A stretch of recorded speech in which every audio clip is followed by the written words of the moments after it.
Hi everyone, welcome back. I'm Di, and today I'm sharing with you my first impressions on the Monochrome Manga Club selections for June.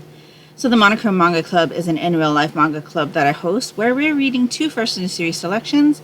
We're currently doing 2 full series reads. If you would like to join us for these selections, you can always do that by either letting me know what you think on our selections for the month down in the comment section of videos like these, or you can join our Discord, which is linked down in the description box below. So the selections for the month of June were Volume 1 of The Moon on a Rainy Night. This one is by Kazushiro, published by Kodansha, rated older teen. We also had Volume 1 of My Summer of You. This is by Nagisa Furuya, published by Kodansha, rated older teen. And as for our series selections, we read Volume 5 of Land of the Lustrous by Haruka Ichikawa. This one is published by Kodansha, rated teen. And we're also doing a full series read of Dr. Stone. So we read volumes 14 and 15 in the month of June. These are by Riichiro Inagaki with art by Boichi, published by Viz, rated teen. As we are not at the beginning of Land of the Lustrous or Dr. Stone, I will not be sharing my thoughts with you on the volumes here. But if you're interested in hearing what I thought on the volumes, you can check out my Thesis 19 diaries. So let's get into our first in a series selection. So we're going to go ahead and start off with my thoughts on The Moon on a Rainy Night. So this is a GL romance about a girl who is taking piano lessons, and she's late for her lesson one night and ends up running right into a mysterious girl. Her music flies everywhere, and so the girl helps to pick it up. And she thanks her. However, the girl just leaves without saying a word. The next day, she starts her first year in high school, I believe. And what do you know? The girl that she ran into is sitting right next to her. It turns out that girl is hard of hearing. She has a little bit of hearing, but for the most part, she is very hard of hearing. And she gets assigned to kind of help this student kind of adjust to the classroom and, things like that. But this girl is very kind of standoffish. She doesn't want to really have anything to do with anybody, and she'd rather keep to herself. And any, chances of people like trying to talk to her, she just like kind of rebuffs. That is until our main character finds out that her new piano teacher is her new classmate's mother. And so because of that, the girl kind of softens a little bit and tries to make friends, and they get to know each other and things like that. It was a very, very sweet volume. I enjoyed it a lot. I was especially surprised because this does have a musical element to it. And normally when we come to manga that has musical elements to it, I do find that I feel like I'm missing something. However, the musical elements in this is not like the major point of the story. And the scenes that we have where our main character, I should tell you her name. Her name is Saki. Our main character, Saki, is playing during her lessons and things like that. It's not really like relevant to what's going on, I kind of feel. Like it's kind of the catalyst that brings our characters together. But the actual music itself, at least at this point in the first volume, it's not something that's so important where I feel like, oh, I really should be hearing what's going on. And so I really enjoyed like seeing the girls get to know each other and kind of the things going on in their lives. You find out how Canon, who's our hard of hearing character, lost her hearing and things like that.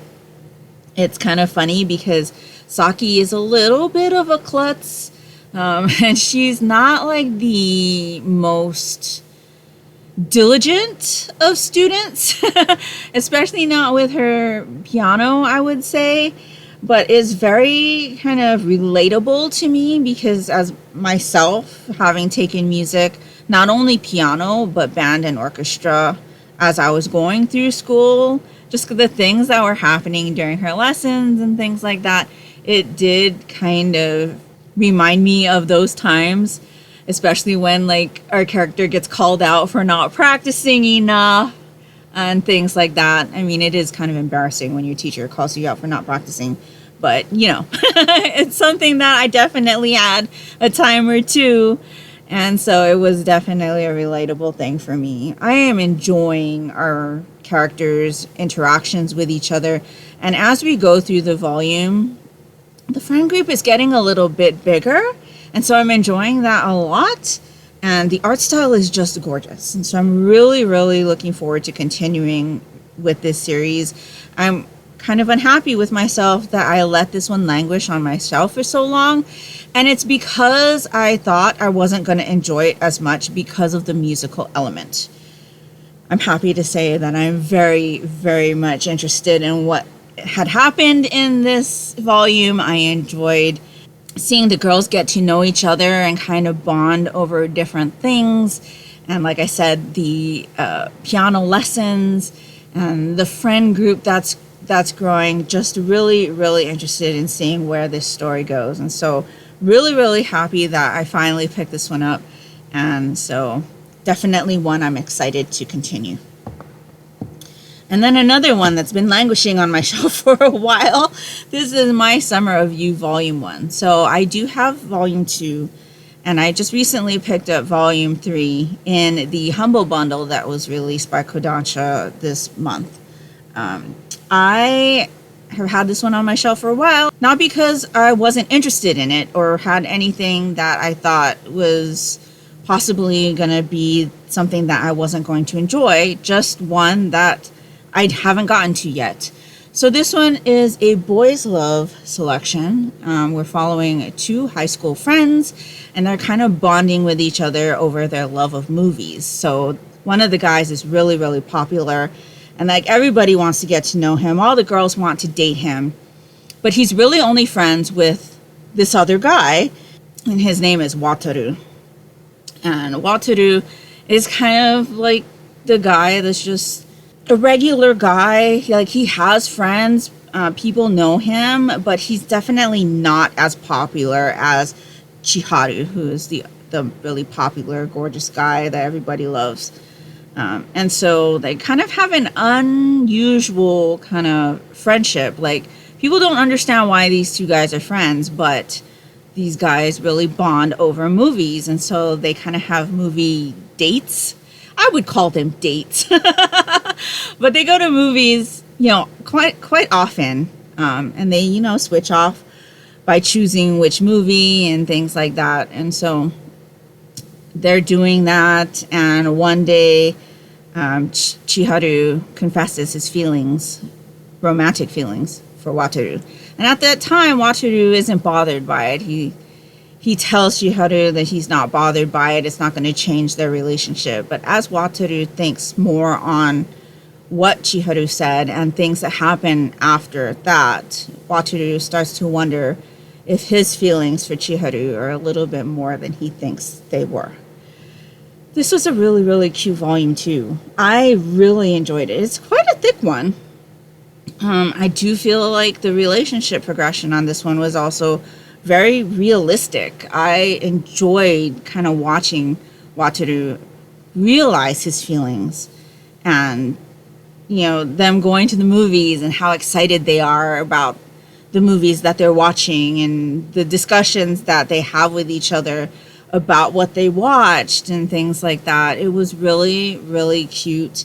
There's a little bit more, I would say, of a dramatic element in here because of something that happens. But I did enjoy how it resolved and that it didn't drag out for a really long time. And I'm excited to check out the other two volumes as well, especially now that I have them digitally through the Humble Bundle. And so, yes, really, really looking forward to seeing how this story also progresses. And I really enjoyed this one as well. So those are my feelings on our two first in a series selections. And they're both blue, which is one of my favorite colors. This kind of tone of blue is one of my favorites. So I'm really, really excited for continuing volumes of both of those series. I don't think I have more of The Moon on a Rainy Night yet, because when we went to the mall to do the manga club, it wasn't on the shelf, but we are ordering it in, so I should have more shortly, and I'm really, really excited to read more of that. And like I said, I do have the rest of My Summer with You, or My Summer of You, because of that Humble Bundle, along with a bunch of other stuff that I'm really excited to read from that bundle as well. But those are pretty much my thoughts on our selections for the month of June. And before I let you go, I do want to let you know what we will be reading for the month of July. So as I said, we are doing 2 full series reads. So we are going to be reading Volume 6 of Land of the Lustrous, Volumes 16 and 17 of Dr. Stone. And then for our first in a series selections, we're going to read Volume 1 of Purgatory Funeral Cakes. So this one is by Sanho, published by Dark Horse, and Dark Horse does not put age ratings on the back of their manga. But this one says, funeral cakes are the final gift from the living to their departed loved ones, and the only comfort on the deceased journey to rebirth. Baker Margot and her ghostly assistant Miro make specialty cakes for the dearly departed. Still living loved ones share their memories of the deceased, which serve as inspiration for the flavors and style, creating truly one-of-a-kind cakes. First, a novelist who reads to patients at a hospital meets a young blind woman. The two bond over mystery novels, inspiring the mystery novel Crate Cake. Then the daughter of a vampire reminisces over her daytime life and night-bound mother, and the moments they shared in an evening primrose field, inspiring the evening primrose cupcake. The love and care put into each cake will surely bring comfort to both living and dead in this heartwarming story of love and loss. So something very, very different for the manga club, I feel. There was just something about this cover that really caught my eye when we were browsing. It's probably not something that I would usually pick up myself, if I'm honest. However, it does sound like there's going to be a little bit of a supernatural twist to it, because it talks about a vampire. And I feel like there's going to be more like kind of maybe ghostly stuff going on, because she does have a ghostly assistant. And so I think this is going to be an interesting one to talk about. And like I said, it's definitely something different for the manga club. I don't think we've read something like this the entire time the club's been in existence. So very interested to see what the club members think of this. And then our second first in a series selection is called Shinobi Undercover. This one has story by Ippon Takeguchi and art by Santa Mitarashi.